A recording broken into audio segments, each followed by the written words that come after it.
Hello, my name is Natalie Sweet, and I'm the program coordinator at the Abraham Lincoln Library and Museum in Harrogate, Tennessee. Hi, and I'm Jake Wynn from the National Museum of Civil War Medicine in Frederick, Maryland. And this is Civil War Connect. It's a talk between our two museums about medicine in the past and also making to some connections in the present today. Today we're going to take a very specific look at President Abraham Lincoln and medicine during the Civil War. So, Jake, should we start out with me asking you questions or you asking me questions? Because I think we both have a lot to say about this. I think I'm gonna jump in and ask you some questions, Natalie. Turn the tables and ask you some questions. You are the expert, the Lincoln expert here, and talk about all things Lincoln and health. Sounds good. I'm ready. All right, cool. Let's start off with, was there anything like a presidential physician or at least a doctor who is something like an unofficial primary doctor for Lincoln during the Civil War? So the Lincoln and the Lincoln family had different physicians see to him during his time as president. So there's a few specific moments in Lincoln's time in the White House when we really see medical personnel coming into the White House to particularly see to the Lincoln family. Once is in 1862 when we have the typhoid outbreak that takes Willie Lincoln's life. Now, Willie Lincoln was Abraham Lincoln's middle son, and he was the child that many people thought was most like Abraham Lincoln. They saw his intelligence. There was just something about him that many people reminded them of Abraham Lincoln. And when he fell ill in the winter of 1862 from this typhoid outbreak, Lincoln actually became so concerned that he called for the nurses at the nearby field hospitals and actually had a lady named Rebecca Pomeroy who came and tended to the Lincoln family. And actually, she became pretty close to the Lincoln family during that time. Now, it wasn't only Willie who fell sick at that time. Both Willie and Tad Lincoln, Abraham Lincoln's second son, and probably the son that most people are most familiar with when they think of Abraham Lincoln, both had fallen ill of typhoid. Tad Lincoln would eventually recover, but Rebecca stayed with the Lincoln family throughout this illness and past Willie's death, and even stayed on to continue caring for Tad Lincoln. So we see that when his family fell ill, Abraham Lincoln went to those he knew that were best equipped to handle the disease. And thanks to Rebecca Pomeroy, too, we get one of our rare intimate looks at life in the Lincoln White House because she spent so much time within it, observing the movements of those who went and came, the Lincoln family's reaction to the death of their son, and also what they believed medicinally would be able to be done for their son. So you talked a little bit about how, some medical care for, for the Lincoln family. How about with Lincoln and smallpox a little bit later during the war? All right. So what a lot of people don't realize is that when Abraham Lincoln gave his famous Gettysburg Address on November 19th, 1863, he was likely in the beginning stages of coming down with smallpox. Now, smallpox was a childhood disease, but by 1863, we actually saw that there was the ability to be vaccinated for smallpox. Now, that didn't come without some risk at that time period, and many people had actually been vaccinated when they were younger. Now, the question is whether or not Abraham Lincoln was actually vaccinated against the smallpox. You see, when Abraham Lincoln fell ill in 1863, actually on the train, while on his way back from Pennsylvania to Washington, D.C., they thought that he was coming down with a milder form of the smallpox, which at that time was reported in the press as, and I'm going to mispronounce it, Valroid was how they said it at that time. And that was the form of smallpox that they deemed the light form if one had been vaccinated as a child, but then as an adult caught the smallpox. It was meant to be a light fever. The spots that broke out on a person weren't as pronounced. The person was still able to go about their day to day. And from accounts at the time, we actually know that the man who traveled with Abraham Lincoln, a Mr. William Johnson, who was a free African American, who had actually come from Springfield, Illinois, with Lincoln when he was inaugurated in Washington, D.C. He had traveled with Abraham Lincoln on that trip, and he began to apply cool cloths to the president on his way back. Now, as he became ill, we know that there began to be a lot of concern in the White House. And we don't really know that so much from newspapers at the time, but what we know is from the diaries of his secretaries and letters from Hay and Nicolay and his cabinet members that Lincoln became unable to host his cabinet meetings, of which he was a regular fixture. And we also know that there was a great deal of fear about the outbreak of disease within the White House itself. You see, much like today, the White House functions, it's kind of has a dual personality. You had the business end of the White House that carries out the functions of the executive department, but then you also have the domestic house where the president and his family lives. And Hay and Nicolay, Lincoln's secretaries, it said it became a smallpox ward. They began vaccinating across the White House all the individuals who were in it to guard against them catching the smallpox that Abraham Lincoln had contracted. Now, did Lincoln contract that smallpox at Gettysburg?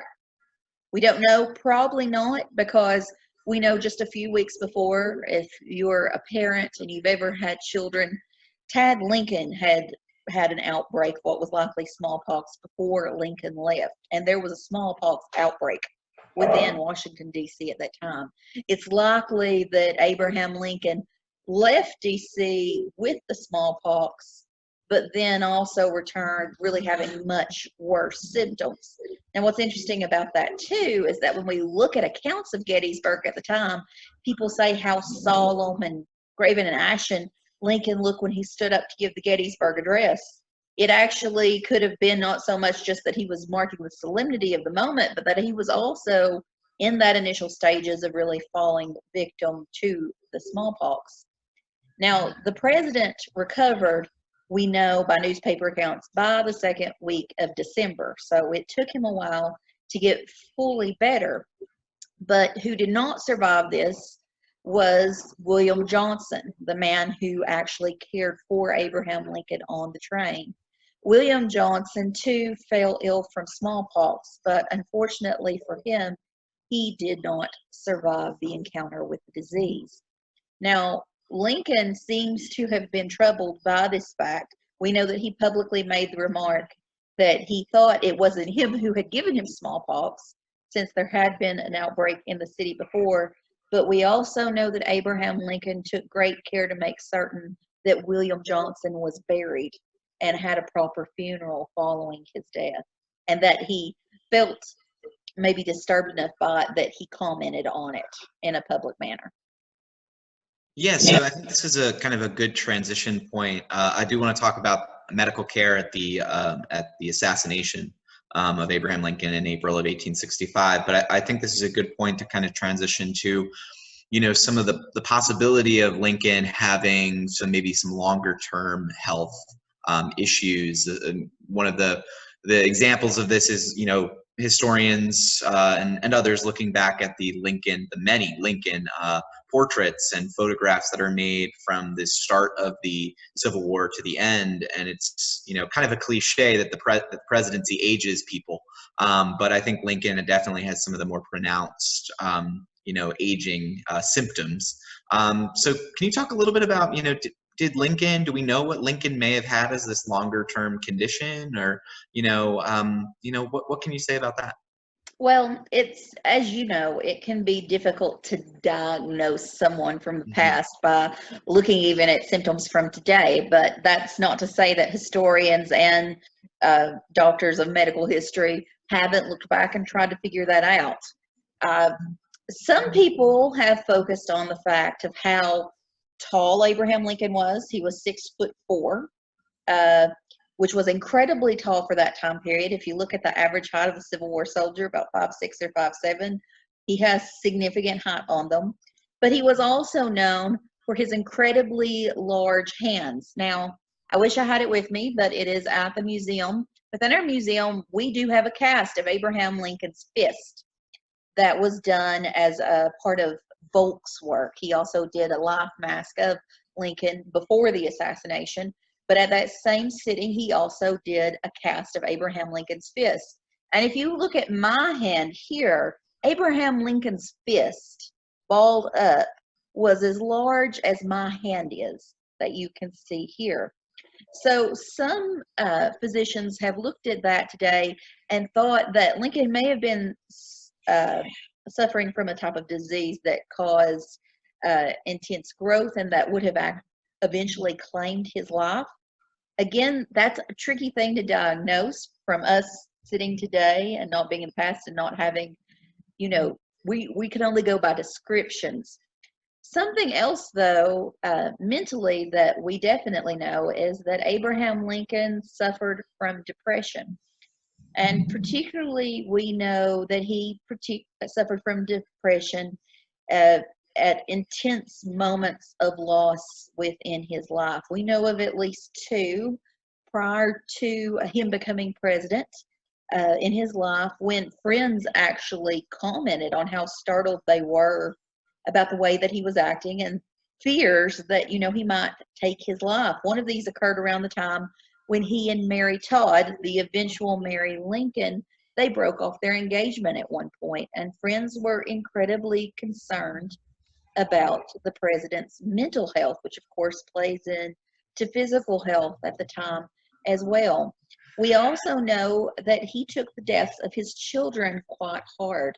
Now, I mentioned that Willie Lincoln died in 1862, and for several weeks following Willie Lincoln's death, Abraham Lincoln actually went and locked himself in Willie Lincoln's room every Thursday on the hour that he died and stayed there for an hour at a time, which was actually an extraordinary amount of time if you look at Lincoln's schedule throughout the day, throughout the period of the war. This was a man who often stayed up to midnight and by all accounts was up incredibly early as 5 a.m., 6 a.m. in the morning.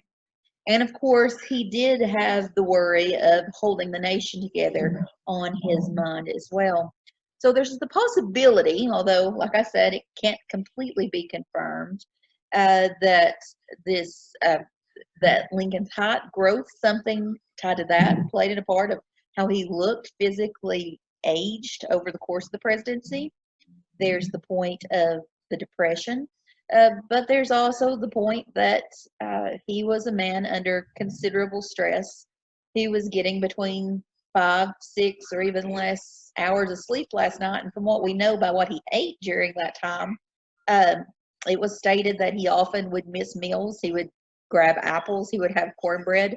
So he wasn't on the best diet either at the time. It was very minimal. That's fascinating just to look at kind of how the president's daily habits can influence his health, and also, of course, all of those around him as well.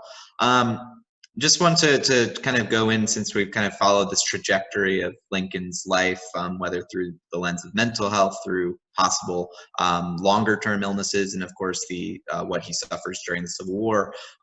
What can you say about the medical attention that Lincoln gets on his final night of the assassination in April 1865?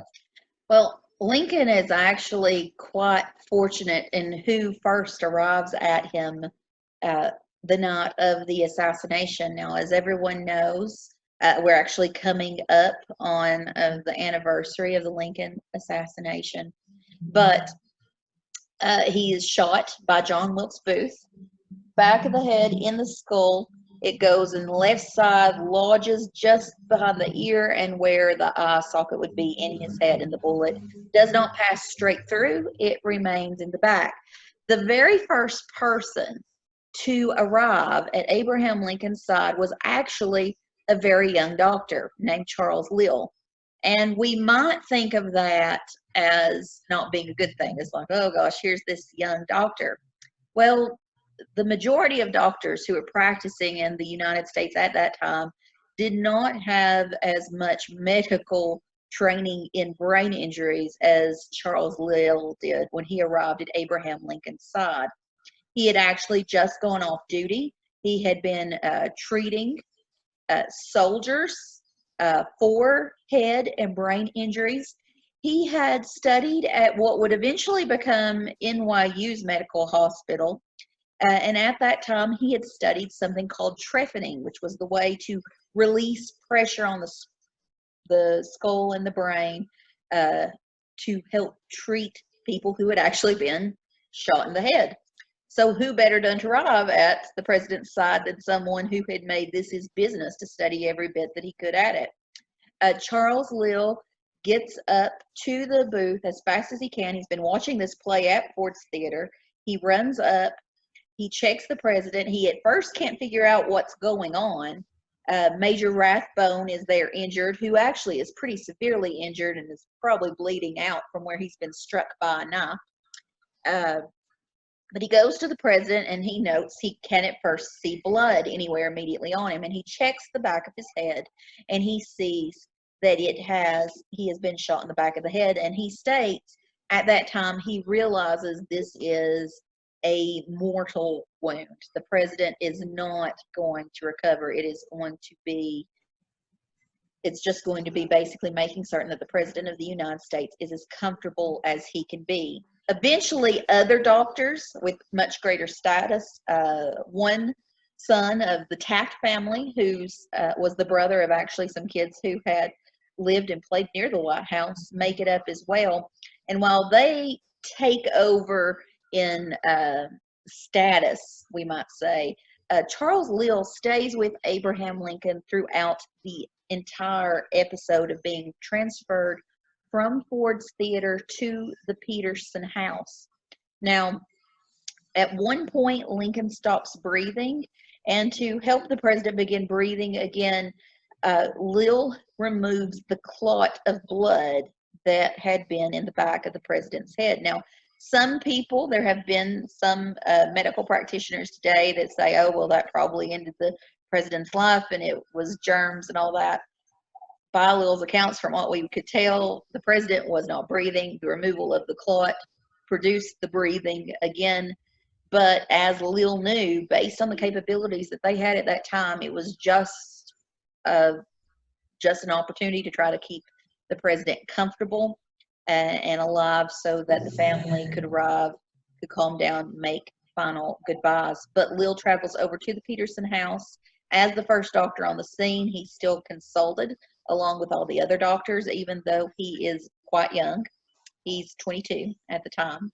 And he is with the president in his final moments, and he will eventually walk with Lincoln's body and along with the other doctors in the funeral march as Lincoln's body leaves Washington, D.C. Yeah, I've long been fascinated by. Oh, I'm getting feedback. Oh. Okay, I think Better we're good now? now. Yeah. Okay. Sorry about that. It's okay. So I've long been fascinated by the Lincoln assassination, as I think many millions of Americans and in those around the world have an interest in the events of April 14th and April 15th, 1865.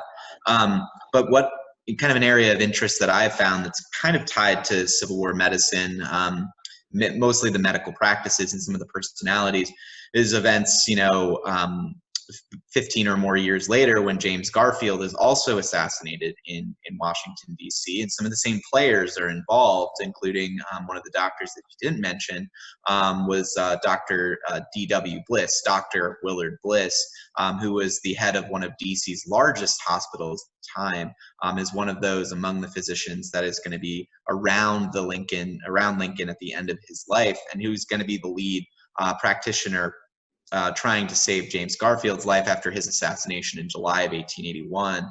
I think right now, as we're dealing with COVID-19, and there's a lot of concern about presidential health, about the health of leaders around the world. We're talking now while the British Prime Minister, Boris Johnson, is still in the intensive care unit for his condition related to COVID-19. I think Garfield's case is one of the, unlike Lincoln's, which happened in the course of a single night, James Garfield's ultimate passing occurs months after he was assassinated in Washington. And so what you see was a regular, after Garfield was shot, there's regular medical updates every day, sometimes multiple times a day, about the president's condition. And that is, I think it's close to a modern situation that we're facing now with leaders like Boris Johnson, where you see people are just fascinated by this. They want to know, it seems like leadership of a country, leadership of these world powers is hanging in the balance and left in the hands of doctors, and people really want to know. And so when you look at Garfield's assassination and the resulting medical care, which ultimately proves famously to be inadequate and ultimately helps bring about his death due to lack of cleanliness, relates back to the Civil War and not washing your hands. But I think there are some definite parallels there between the Garfield assassination and that fascination that people have, and what we're unfortunately dealing with today as political leaders come down sick with COVID-19, with the coronavirus.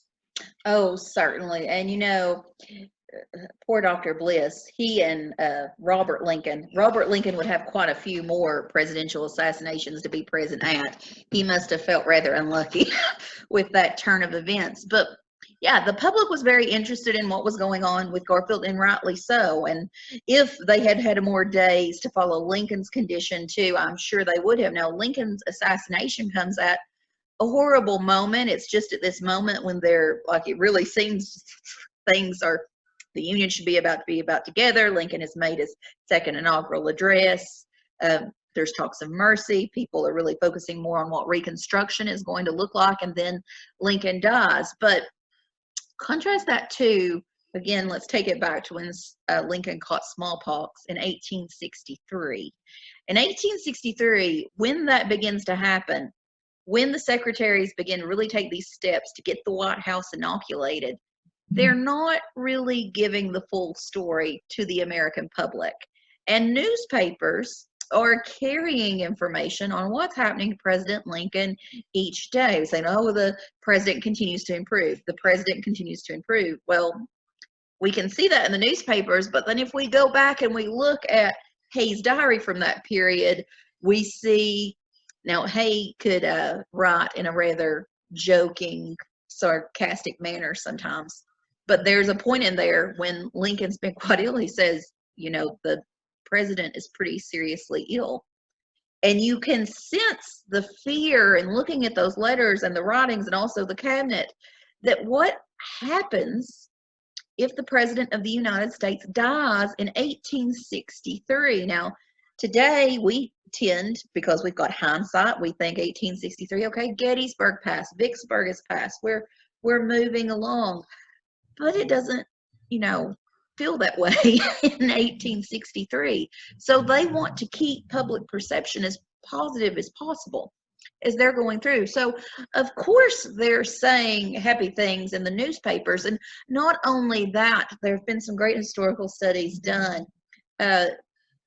Lincoln himself, as was Hay and Nicolay, his secretaries, were brilliant in using public relations, particularly the newspaper, to get the White House's message out to the public. They did that a variety of ways. One, they give good responses. But we also know that Lincoln's secretaries wrote letters as private individuals, but under pseudonyms, to newspapers, and they got the policy line in. They would push for things. So they're also trying to influence public perception that way as well. Nicolay himself had worked with newspapers even before he came on to work with Abraham Lincoln. So there was definitely, they wanted to project that the president was well, everything was fine footing, nothing to worry about here. And I think that might be something that we're seeing in the president today too, because there is a great concern that your leader is healthy, that he appears healthy, that he will be able to continue to do all that he can during a traumatic time. I mean, we see that with FDR too. If we look back to the Great Depression and World War II, the American public didn't realize their president was in a wheelchair. He was very carefully photographed, presented. He could use his braces to appear standing and really in control of himself at times. But even today, a lot of people don't realize that in many cases, when FDR was making speeches or talks, he was wheelchair bound. Yeah, I think step into my first role, and my first thing that I was interested in history was World War II. FDR marks a real change in terms of how the presidency was looked at in terms of medicine. You look at FDR's health in the mid-war years in 1942, 1943, 1944, his health starts to really seriously decline. And by the time he's getting reelected in 1944, I mean, the man he's gray, he looks like he's on death's door. And yet the American public was not given that information. They were not aware of the president's condition, that his blood pressure was astronomically high, and that they're trying desperately to control this his heart disease and everything that ultimately comes around to kill him only a few months later in early 1945. So I do think that, there's this evolution of presidential, kind of this, presence around medicine and medical care in the presidency that evolves over the years. You can kind of follow this trajectory from the Lincoln assassination through James Garfield and through the other events, looking at other presidential medical cases up through FDR and Kennedy and right up to the present day, that have all shaped how we look at medicine in the presidency. It's fascinating. Yeah, and I mean, it's affected as well by the fact that these presidencies, particularly Lincoln and FDR's, we're looking at medical revolutions taking place at both these events. If we go back and look at Charles Lille and his taking care of Abraham Lincoln, U.S. doctors were really only just beginning to really study and work on the idea of trephining, the idea of brain injuries, of skull, of fractal injuries as well. And a lot of that is built also because Europe has just come out of a war too, and they're taking the knowledge that European doctors have developed and they're applying it to their own time and they're working with it. And we see that, I think, with Clara Barton too. She's looking at what the nurses are doing and have done in Europe. And FDR, with World War II, we have penicillin. It's not new, but we learn how to mass produce it at that time. So that produces another revolution. With Korean War, we have MASH units. So those are key events too, where I think we see that technology is aiding. Definitely. Times of great change, but also times of great national struggles between the Civil War and the Second World War. Absolutely. All right. So what do you think, Natalie? We start to wrap this one up? I think we can. One last thing we might talk about, though, is something that Lincoln was quite interested in that had a medical edge to it, and that was embalming. Maybe we could both talk about that with each other. So embalming is a good point now to get to the real depressing part about dealing with death. Yeah, the Civil War is going to bring out a major change in the way that Americans died because of battlefield changes, the nature of the conflict of people dying in the thousands far away from home. It completely disrupts the idea of the good death that they had in this Victorian era in the country. And President Abraham Lincoln was on the front lines of that, wasn't he, Natalie? Oh, yeah. So, what a lot of people don't realize is that the very first death to occur in the Civil War was actually a good friend of Abraham Lincoln's, Elmer Ellsworth, who had traveled with him from Springfield, Illinois. And not long after the events in South Carolina, what we have is near the city, a Confederate flag had gone up over one of, or a new flag. They take it down the American flag, and it's not exactly the Confederate flag that people are probably thinking of at the moment. Went up, and Elmer Ellsworth took soldiers over to get it, and the person who owned the house shot and killed Elmer Ellsworth. And since he was a great Lincoln family friend, his funeral was actually held at the White House, and his body was embalmed, making him also the first United States soldier to be embalmed. Embalming wasn't really something that had been done yet, but with Ellsworth being embalmed, that then kicks off too. I wouldn't want to call it a fad, because not only are people seeing it being done, but there's a real necessity of it when people die far from home and people want to bring those family members back. Ellsworth is embalmed.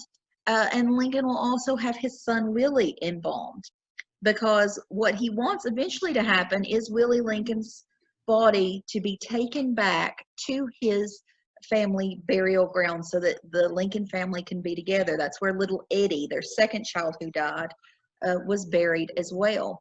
And so Willie is embalmed too. And then eventually Lincoln himself will be embalmed. Now, what's ironic about all this is that the man who did the embalming of all three of those requested upon his death that he not be embalmed. Please don't do that.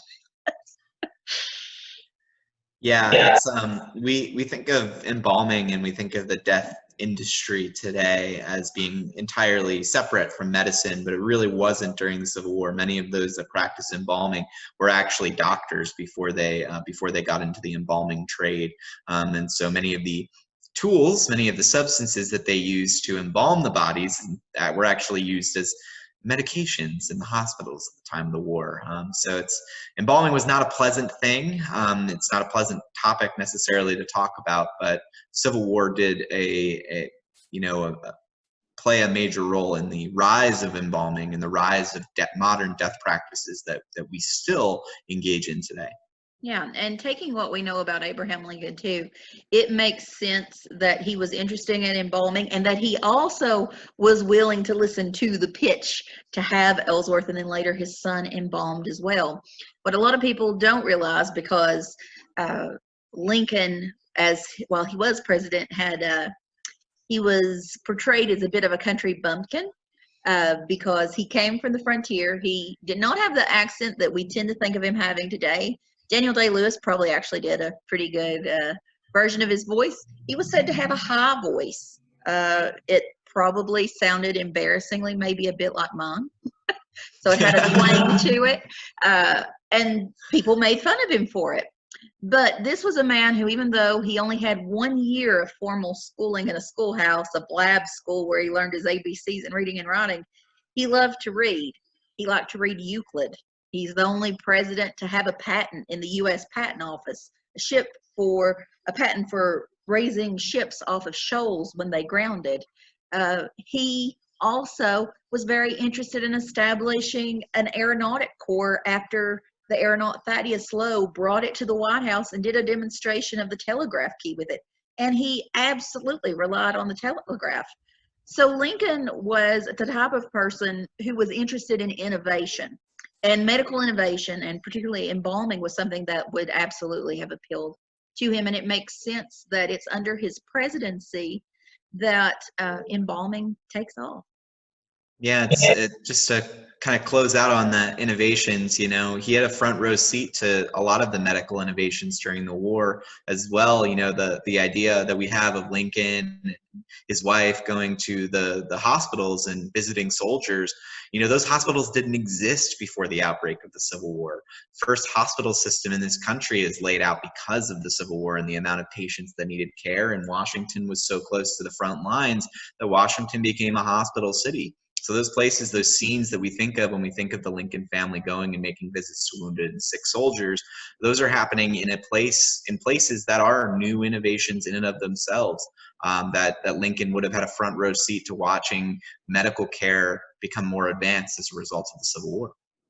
Absolutely. Well, this has been a fascinating conversation today. I really enjoyed it. Me too. This is great. All right. So I think now we're making this a weekly thing. So we'll be back again next week. Yep, we'll be back again next week to talk about more Civil War medical related topics. And I would urge, if you are listening out there and you are interested in hearing us talk more about a particular subject, we would love to hear from you, because we could chat all day about a variety of things, but we really do want your feedback. So until then, I am Natalie Sweet with the Abraham Lincoln Library and Museum. And I'm Jake Wynn with the National Museum of Civil War Medicine in Frederick, Maryland. And this has been Civil War Connect. Thank you for joining us.